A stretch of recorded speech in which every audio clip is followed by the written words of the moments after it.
Hello, everyone. Thank you so much for joining us today for our webinar about Mini PCR Bio's Molecular Rainbow Lab. I'm Alex Danis, and I'm going to be walking you through the lab today, which is going to help introduce students to characterizing and separating molecules, as well as introduce them to gel electrophoresis, which is a fundamental biotechnology technique. So Mini PCR Bio is a biotechnology equipment company, and we make equipment that helps to bring biotech into places where it's never been before. So this can be an educational setting, this can be out in the field, or this can even be up on the International Space Station. And I really like to talk about why I personally work with Mini PCR Bio. So in my AP biology class, we all got on a bus, we traveled about 45 minutes down the road, and we were able to do a little electrophoresis lab, and we just loaded dyes into a gel. And holding that pipette, I had this moment where I thought, I want to do this every day for the rest of my life. And so Mini PCR Bio is all about having those experiences earlier and getting students introduced to biotech equipment earlier. So I really enjoy working with them for that. And I think this lab that we're going to talk about today is really so close to that experience that I had. So I'm excited to introduce you to it so that you can help walk your students through it. So we're going to go through 4 main things today. I'm first going to introduce you to our Rainbow Lab. We're going to get a demo set up and running so that it'll go while we're talking through things today. Then I'm going to introduce you to Bandit. This is the newest addition to Mini PCR Bio's electrophoresis family, and you're going to get to see how it works today. Then we're going to go through some curriculum materials, so things that you can use in your classroom to help introduce your students to electrophoresis. And then finally, in real time, we're going to go through the results of our Rainbow Lab. So I'm really excited to walk through this. So one of the reasons why we're doing this today is because we want to make something called gel electrophoresis more accessible for students. So if you're familiar with DNA, if you're familiar with gel electrophoresis, you might have seen an image like this of horizontal bands on a gel. So gel electrophoresis is a really important tool to be able to separate and characterize DNA molecules. And again, we're going to walk through some curriculum material later that talks about the processes that make gel electrophoresis work. But I think what's important to know right now is that electrophoresis is one of the most commonly used methods of visualizing DNA samples and separating them. And the ability to do this allows researchers and scientists to be able to identify people based on DNA, to be able to diagnose genetic diseases, and to run almost every scientific experiment in the genetics lab. You will almost always have to do some sort of visualization and gel electrophoresis. So it's a really important tool. Now, there are a couple of different properties that you could think of that DNA has when we're talking about separating DNA molecules and characterizing them.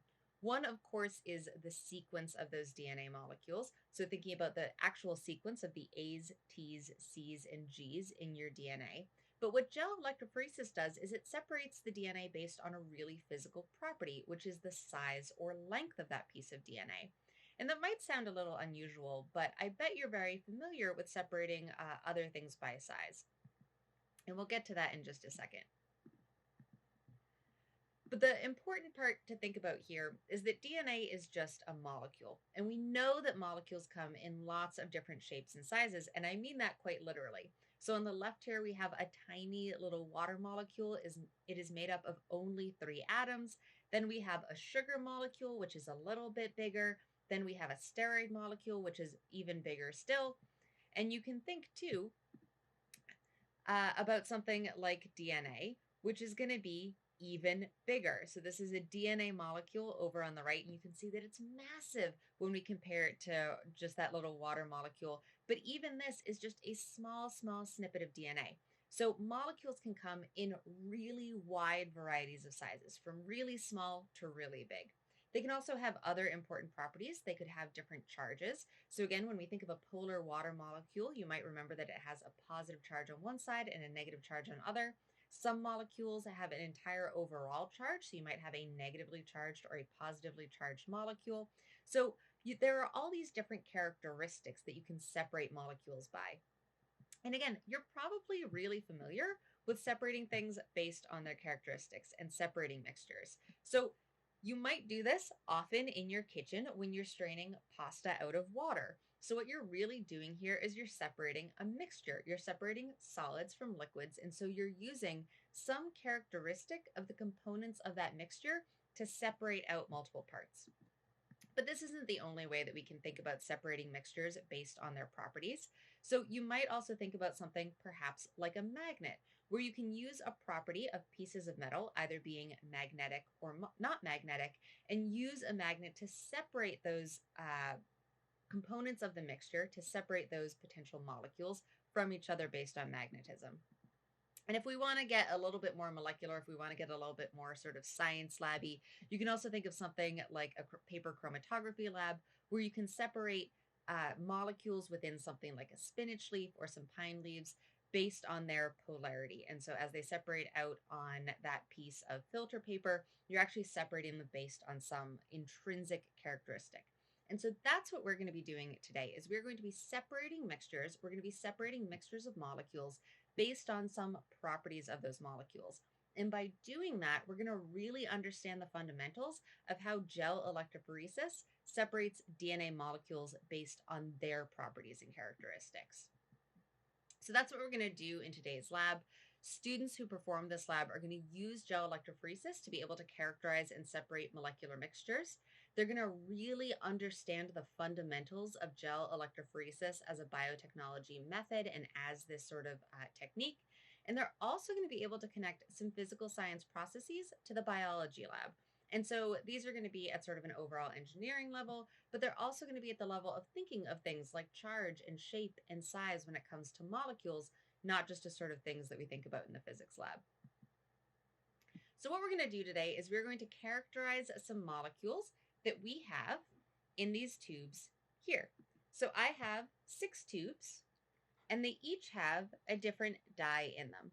And the first characteristic that you're going to be able to really clearly separate these dye molecules on is their color. So that is a really obvious characteristic that we can say, okay, these 6 molecules in these tubes all have one really distinct different characteristic. They're all different colors.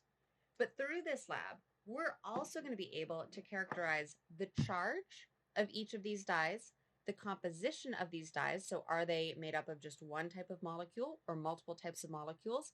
And we're going to be able to say something about which of these dyes is smaller or larger than the other. And we're going to do all of this using gel electrophoresis. Now, again, we're going to walk through the actual fundamentals of this in just a minute, but I want to make sure that we get this demo started, we get things rolling. And so the first thing I'm going to do right now is we're going to switch to my benchtop setup, and we're going to load our dyes into our gel electrophoresis setup. So over here, we have our little gel electrophoresis box. This is our Bandit Gel Electrophoresis Kit from Mini PCR Bio. We're going to talk all about this in just another second. But before we really get into the specifics here, I want to make sure we can load our dyes into this gel and start walking through this lab. So what I'm going to do is first I'm going to add a little bit of electrophoresis buffer to this gel. And that, of course, is going to be very important when we talk about how electrophoresis works. So I've just added a little bit of electrophoresis buffer. And now I'm going to use a pipette to add 10 microliters of each of these dyes into these wells in the middle of the gel. And if you're familiar with gel electrophoresis, you might notice that it's a little unusual that our wells in our gel are in the middle. And we're going to talk all about that in just a minute. But the first thing that I want to do is load these dyes into this gel. And we're going to do it in our rainbow order. So we're going to start off with 10 microliters of our red dye. This is going to go into our first well. Then we're just going to go right in color order. We're going to add our orange dye next. And this is one of our little standard size pipettes from Mini PCR. So this pipette is a fixed volume of 10 microliters. So that is 10 microliters of our orange dye that I've just added in there. Next, of course, we're going to go from red to orange to yellow. So we're going to add 10 microliters of our yellow dye. Oops. Right into our gel. After yellow is going to come our green dye.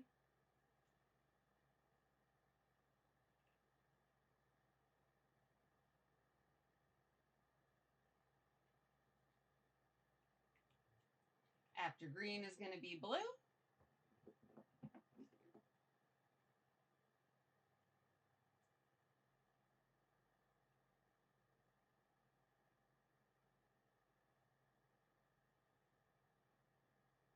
Go.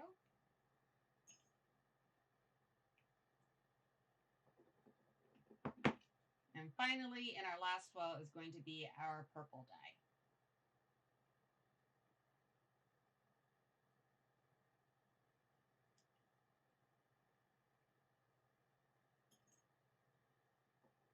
Okay, so now you can see that we have our rainbow right here in our little Bandit gel electrophoresis box. And what I am going to do is I'm going to connect our electrodes to our two leads here. And make sure I don't pull this off the desk. So we have connected our electrodes, and we'll be able to see that it's working because we have little bubbles that are starting to form here. So I'm going to take my webcam and bring you in a little bit closer here so you can see that there are bubbles starting to form at that back wire on the gel at that negative electrode. And so now we're going to see what happens to our dyes. So we're going to leave those to keep running. We're going to come back to our presentation. All right, so those are going to run for about 10 or 15 minutes. We'll check back in on them in a moment. But what you'll notice is that we're using a really cool little gel electrophoresis box. So this is our Bandit. So Bandit is the newest addition to the gel electrophoresis family from Mini PCR Bio. The idea behind Bandit is that students get to assemble it themselves. They get to put the box together. It comes with the well, it comes with those electrodes, electrodams, some little circuitry boards so that you can actually build a circuit and see how the physical processes of electricity, of creating an electrode on two sides of a conductive buffer actually come together to help create this electrophoresis system. The idea is that by putting it together and by understanding these fundamentals, students are going to really understand the technology. They're not just going to show up and start loading dyes into a gel like I did here. They're going to understand the fundamentals behind it, and they're going to take that knowledge and understanding with them to the rest of the biotechnology that they encounter in their lives. So again, Bandit comes in a number of different pieces, and students can assemble it together to put together their own gel electrophoresis system, but they also don't have to. You can also assemble Bandit once, keep it together, and then have students just use it as a box. It's really sort of moldable to what you need in your classroom. The other nice thing about Bandit is that it's a much more affordable option than something like a pre-made electrophoresis box. And so you may have thought that you couldn't do electrophoresis in your classroom, that it might be cost prohibitive. And Bandit is our answer to that, that you can do this in your classroom. We've made it really accessible, and we've added in these principles of design and engineering and made it modular so that you can add those things into the curriculum if you want, but you can also just set it up and let your students run it. So it's a really cool new tool, and I'm excited that we get to see it in action today. Now, Bandit is an electrophoresis box, so we're going to talk through some of our curriculum materials of how you can talk about electrophoresis in your classroom with your students. So, of course, if we think about electrophoresis as a word, we can break it apart into two parts. The first part is electro for electricity, and the second part is phoresis, which comes from the ancient Greek for being carried. And this is really what is happening in electrophoresis, is that some type of electric field is carrying molecules through some sort of material. So an electric field causes charged molecules to move through a gel. Now, that gel that we're going to be talking about today that you saw me add the dyes into is made out of agarose. And I have an agarose gel here that I can sort of hold up to the camera and show you. I'm just going to put a glove back on. And so this right here is a pre-made agarose gel that I just made about an hour ago. And so you can see that it's kind of like a firm jello. It's a little bit squishy. It's a little bit cold.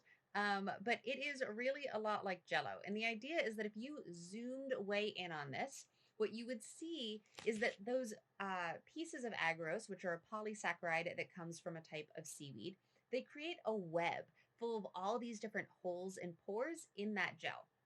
So as an electric field moves molecules through that gel, they're going to get hung up in sort of these pores in this webby nature. So the electric field is going to try and pull those molecules through the gel, and that actual gel structure is going to try and resist that. And small molecules are going to be able to move really quickly through those holes and pores, but big molecules are going to get stuck. And we're going to walk through this sort of piece by piece. So again, we added our dye into little wells in our gel. And I'm going to switch to a split screen here. I want to point this out. So you can see here that we have the different components of our electrophoresis kit. So on one side, we have our negative electrode. On the other side, we have our positive electrode. And in the middle are these wells. And these wells really look like pockets, and that's where we add our samples in. So today, the sample that we're adding in are our dyes, but you can also imagine that if we were going to be using a DNA gel electrophoresis setup, the sample we'd be adding in there would be DNA. The other thing that I want to point out about this, again, is that we have electrodes on either side. And so again, the top here is our negative electrode, and the bottom here is our positive electrode. And you might be able to see that with this little positive symbol down here. And so in an electrophoresis setup, you have metal wires placed on either side of that gel that act as these two electrodes. And then you have a conductive material between them. So we have this running buffer that I added right at the beginning, and that's going to allow electricity to flow between these two electrodes. And again, I'm going to zoom you in just a little bit here with the camera. And so you can see these two wires coming off of the sides that are connected to our electrodams. And that's really all that this is. So this is plugged into a USB power source, and we just have a positive side and a negative side. And that is going to create the electric field that allows our samples to run through the gel. Let's get the camera back up in there. Okay. So, get our camera all settled again.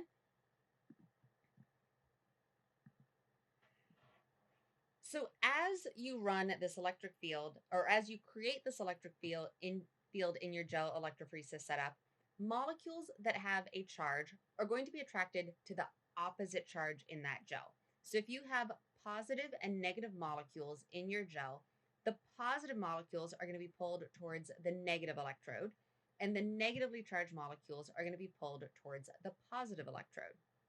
So by looking at which direction the molecules migrate, you're going to be able to tell what their overall charge was. So again, positive will move towards negative, and negative will move towards positive.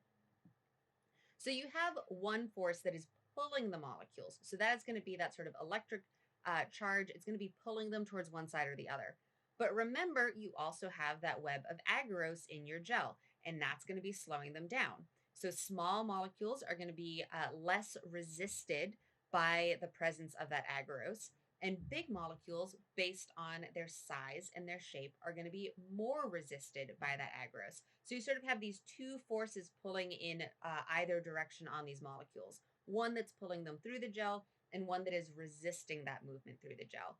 And so you're going to be able to separate these molecules not just by their charge, but also by their size. So again, smaller molecules move through really easily. Larger molecules will get stuck and have trouble moving through that web of gel. So let's look at some mock gel results and see what we can tell from them.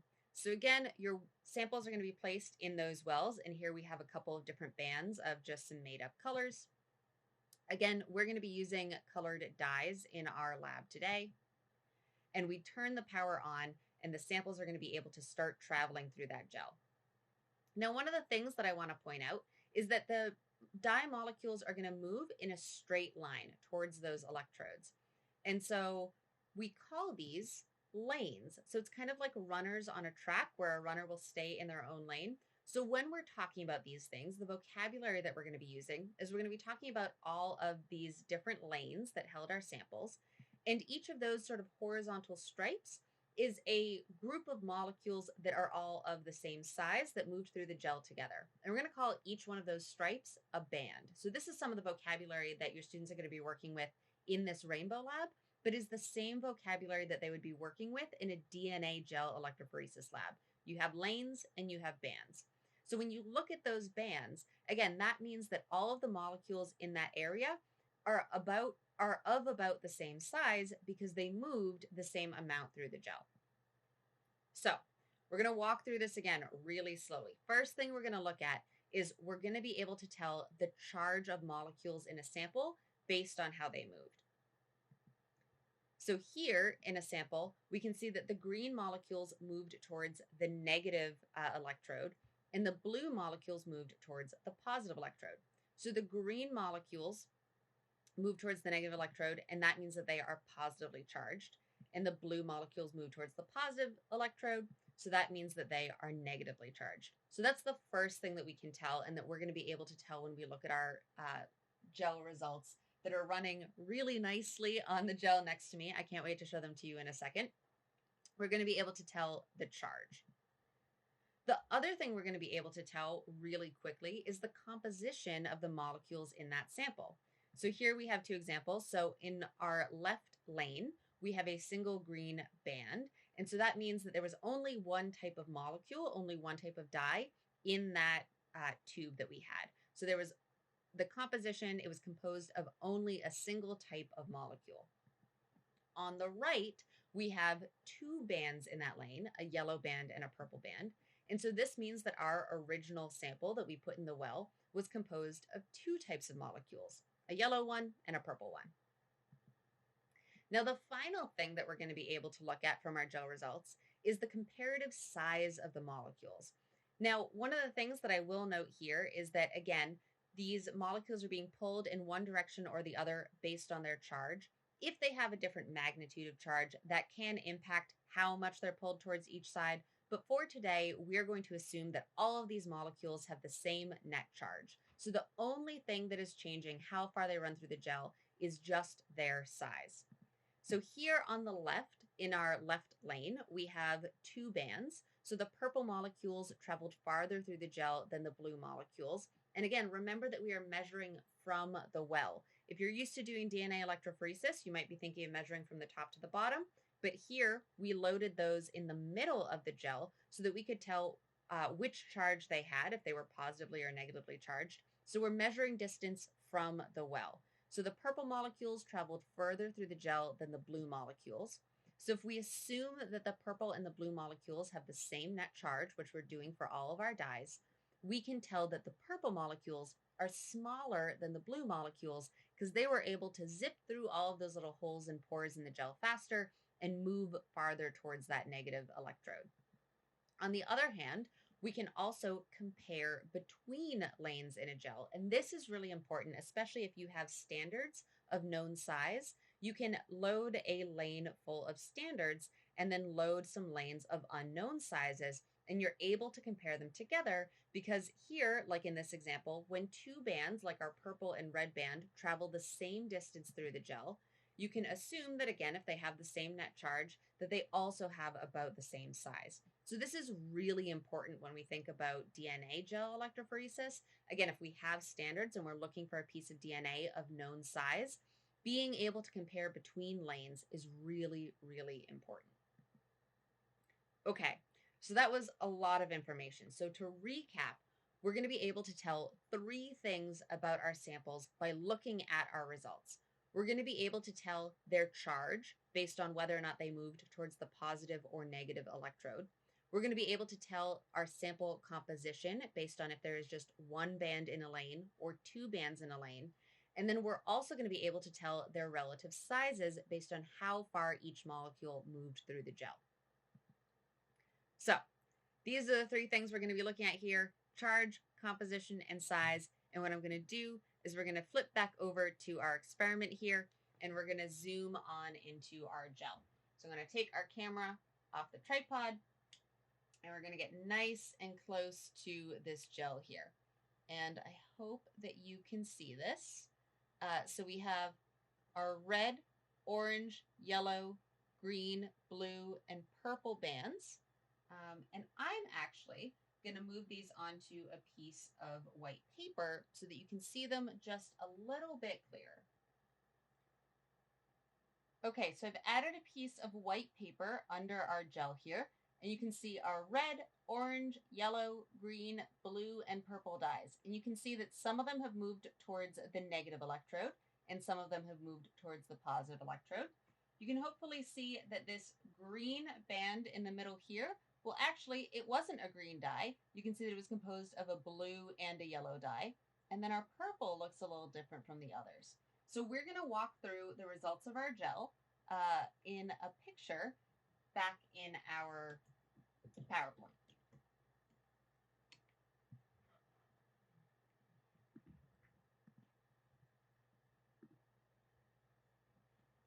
Okay, so here we can see a picture of these gels a little more zoomed in and a little less shaky from my hand. Again, we have our red, orange, yellow, green, blue, and purple lanes. And you can see that red, orange, yellow, green, and blue moved downwards. So they moved towards the positive electrode. Our purple band moved up towards our negative electrode. And we've got some differences in composition. So let's walk through this together. So first we're going to look at that charge of each of our molecules. So again, the first 5 moved down. They moved towards our positive electrode. So that makes them negatively charged. And our purple band moved up towards the negative electrode. So that makes it positively charged. The next thing that we can look at is composition. So again, red, orange, yellow, blue, and purple. These all have just one band, so they must have been made up of just one type of molecule. But our green lane is actually made up of 2 bands. You can see it's made up of a blue dye and a yellow dye. So our green has 2 dyes, whereas all the rest of them just have 1 dye. We can also talk a little bit about the relative size of each of these molecules. And again, we are assuming that they all have the same net charge. So the distance they move through the gel is indicative of their size. Remember, the farther a molecule moves through the gel, the smaller it is. And the larger it is, the more it'll get hung up in that gel. So the molecules that moved the farthest away from the wells are our yellow molecules. So those are the smallest molecules we have. Our red and orange molecules, they're a little bit in the middle. So they're sort of our medium sizes. And our green, blue, and purple molecules, they're the closest to the wells, so they are the largest molecules that we have. Now, what you can also do is you can look here and you can see that, in the red and the orange lanes, they are different dyes, but they're about the same size. You can do some comparison between lanes as well. Same thing with our green lane, where you can see that the yellow bands in the yellow lane and the green lane are the same size, and the blue bands in the green lane and the blue lane are the same size. So you can do that comparison in between lanes. So I'm really excited that I got to introduce you to the Rainbow Lab today. I think there are sort of 3 big takeaways that I want you to sort of get from this presentation. The first is that you can use this Rainbow Lab to introduce your students to the theory and practice of electrophoresis. We just ran this together in under about 20 minutes. It's a really nice, simple way to get students hands-on with electrophoresis and really make sure that they understand those fundamentals that they can bring with them to other types of biotechnology. But even right here, they did real science. They characterized and separated molecules. They were able to use a biotech tool to separate some molecules and learn something about them. And again, we were able to do this pretty quickly. You can do this entire lab in a single class period, or you can break it down even farther and be able to have them assemble the Bandit as well. If you want to learn more about that, we had a webinar on that last week presented by Katie, and we'll have links to that below as well as on our YouTube channel. So if you want more information about this Rainbow Lab, you can go to the link here. It'll also be in the description down below. You can also check out this QR code. And what you're going to be able to find when you go there is our lab guide, our teacher guide, our classroom slides, and some video resources on how to use Bandit. So we want to make sure that all of this is as easy and accessible for you as possible. So all of this is free. You can look at all of our resources before you buy anything so that you can check them out and see what you want to be able to implement in your classroom. So we have a number of dye electrophoresis labs that are either here or are coming soon. So you just got a sneak peek at our molecular rainbow lab, which is available now. You can go and check it out on our website. But we also have a number of additional dye electrophoresis labs coming soon. So we're going to have our microbe hunters lab as well as our cat genetics lab. Now, what I will note is that these labs will run in any dye electrophoresis or any gel electrophoresis system. It doesn't just have to be Bandit. Bandit is just a way to make it nice and simple and affordable for your classroom. So you can use these labs in any gel electrophoresis setup that you might have. But again, we're a little bit partial to our brand new Bandit. We're also going to be introducing a Mendel's Peas lab as well. Now, again, this was our molecular rainbow lab. It is the second in a series of 3 webinars about our brand new Bandit STEM Electrophoresis Kit. So as I mentioned before, Katie led a Bandit STEM activity lab last week on May 9th. You can check that out. And next week on May 23rd, Bruce is going to go over our cat genetics lab. So you're going to see a sneak peek of an upcoming additional dye electrophoresis lab. You can check out all of those at the links below and by subscribing to our YouTube channel. So thank you again for joining us today. I hope that you really enjoyed our quick run through of our Rainbow Lab. It's a really fun lab to be able to get students hands-on with some true biotech fundamentals and get them prepared to bring those skills onto other biotech labs in their future. So thank you again for joining us. Please feel free to put any questions that are remaining in the chat and have a wonderful rest of your day.